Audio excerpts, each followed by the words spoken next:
So, a while ago, nagkakaroon ako ng thoughts na, uy, tama na, 30 minutes ka na nagkasalita. Mag-break ka na muna, mag-study ka na ngayon. Then, basa ko yung another page ng journal ko. Tapos na-realize ko na, wait, gusto ko tong i-share. Kumbaga, willing ako mag-extend ng oras. Kasi sayang ng opportunity. Ito yung opportunity na makapag-share ako. Ito yung opportunity na may time ako. Kasi sa buhay na to, di natin alam kung may next time pa ba. So, I try to grab this opportunity to share this to you. It is just one bullet point na naisulat ko. Same then before, July 8. So, kung napansin nyo sa last 2 video ko, naka-uniform pa ako. So, this is my 3rd time recording. And, alam mo yung concept na nandito? Ito yung concept na nakatulong sa akin to become ahead of the 90% sa mga students sa school namin. And I think it's interesting because this concept is very simple, pero very few lang yung parang nag-i-implement ito. Very few lang yung parang nakakagets nito. Alam mo yung naisulat ko noon? Nakasulat na, practicing ahead of time is the key to winning. Kahit anong parte ng buhay natin. Sabihin na natin sa sports, kunwari meron kayong laban sa basketball. Ano ba ang pinaka best way para matalo mo yung ibang zone? Ano ba ang best way para matalo mo yung ibang team? Hindi ba sa pagko-practice? Magka-practice ka gabi. Paano ka maging magaling sa ibang team na nag-practice din sila? Mas gawing efficient, gawing effective yung pag-practice. Tapos mag-extend pa ng oras. Kasi simple improvement, small improvement, kapag inulit-ulit mo yan, nagko-compound ang effect niyan. So, di ako sure kung sa camera na narinig kayo, pero sa kabilang bahay namin parang may parang mga bata. So, pagpasensyaan nyo na. Because we just live in, this is a very small house. And the only time na nakakapag-record ako is kapag uwian namin. Kasi kapag 4 na 5, uwi na rin sa ate, uwi na rin si papa. So, parang nagwalan ako ng opportunity to share. So, while may pampasok, parang it is the best time siguro to share it. So, back tayo sa concept na practicing ahead of time is the key to success. Ilagay natin ito sa setting ng school. Kunwari, di naman talaga mawala sa natin yung mga teacher na mahilig magpa-surprise quiz. Yung magpapa-quiz kung saan hindi mo ina-expect naman talaga. So, grade 11 ako noon. Meron akong teacher sa parang, what you call that? Parang AP. Pero sa school kasi namin, K-12, nung grade 11, iba ang subject, iba ang tawag. Tapos iba yung parang competencies noon. So, interestingly, nag-experiment ako noon sa mga different study techniques. So, nag-experiment ako. And isa sa mga ginawa ko noon is flashcard through Anki. So, short saying na every time matapos yung quiz, lagi akong gumagawa ng flashcard. Tapos hindi ko naman talaga intentionally mag-study, kundi nag-experiment lang ako that time. Pero, at the same time, parang ang concept doon is parang nagka-practice ako in advance. Nagets nyo? Parang, through reviewing it, it's like I'm practicing myself on that quiz, on that exam, na parang magawa ko yung best ko. Parang hindi na ako mag-mini mo. So, interestingly, sa out of 25 na item, naka 23 ako. So, di ba, na-share ko noon na naka 19/20 ako, very sad ako kasi almost lahat sila naka 20, ako lang yung ilan lang kami naka 19, tapos parang sumakit yung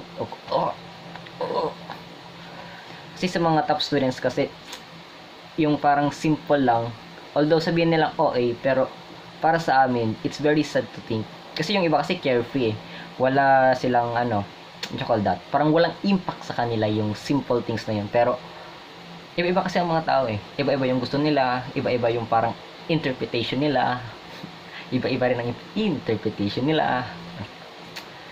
So, saan na ba nawala na? Minsan daw nangyayari ito, yung parang nagtutok ka tapos mawawala ka na lang bigla sa topics. So, yan. Naka 23/25 ako sa sa quiz namin. And interestingly, yung mga ibang classmate ko, naka 18, naka 15, lahat 12, 10. Sabi ko, what if hindi ako nag-experiment nun? What if hindi ako nag-practice nun in advance? Most probably, yun din yung makukuha ko.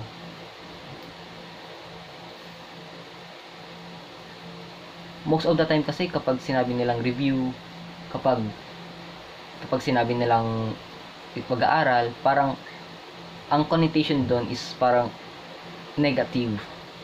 Where in fact, you are studying so that you are practicing yourself na kapag may quiz na, better yung performance mo.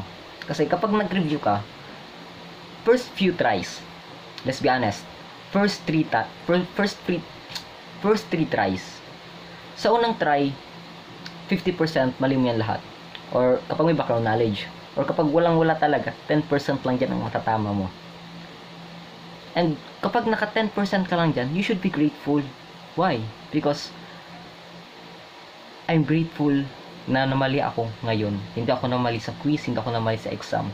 Kumbaga yung risk of losing is wala. Wala kang risk of losing.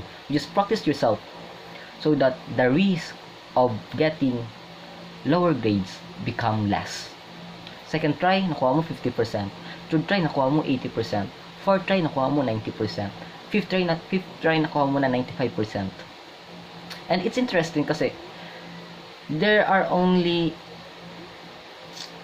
few tries na magiging effective. And the more you try to review, parang nagiging less effective na.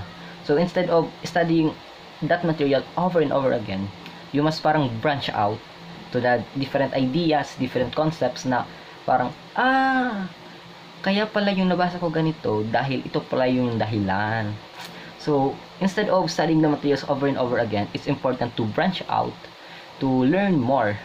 At parang, kasi as we learn more, parang yung prior knowledge natin, yung existing knowledge natin, parang nag-sink down. Isipin mo yung A, B, C, D, E, F, G.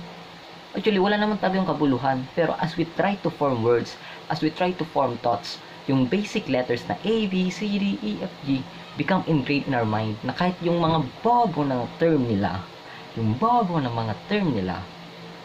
you know what? They can do A, B, C, D. They can do simple counting. So, if they can do this too, it means that they have the same ability of our brain. So, saan ba nagkatalo-talo ang lahat? It all come down on our prior experience. It all come down on our comprehension and ability to learn more. So, the reason na mayroong mga student na left behind sa lesson is that hindi nila tinrain yung brain nila. Hindi nila yung mga times sana na dapat nag-aral sila, yung mga times sana na parang nagme-make sense na sila sa kung ano ang lesson. Alam mo ginagawa nila? They just hang out. They just play around, roam around, they wasting time. And it's interesting because that wasted time, hindi na babalik. Pero yung effect niyan, nagko-compound. At sino nahihirapan? Yung future self. Yes, I may sound harsh, but it is true. Because I myself experienced it when I was grade 3, grade 4, grade 5, and half ng grade 6. It's a sad experience kasi na meron kang mga classmates, tapos sa group of circles ng friends, ikaw lang yung parang nalileft behind. Yung may constant contrast ka na, ay, pinipilan naman talaga sila, kaya no wonder. And I think it's a sad experience na hindi mo ma-accomplish yung greatest potential mo dahil sa hindi ka nag-practice in advance. Practicing ahead of time is the key in winning. Or should I say, practicing ahead of time is the key to success. Do your best for your future self. Mwah.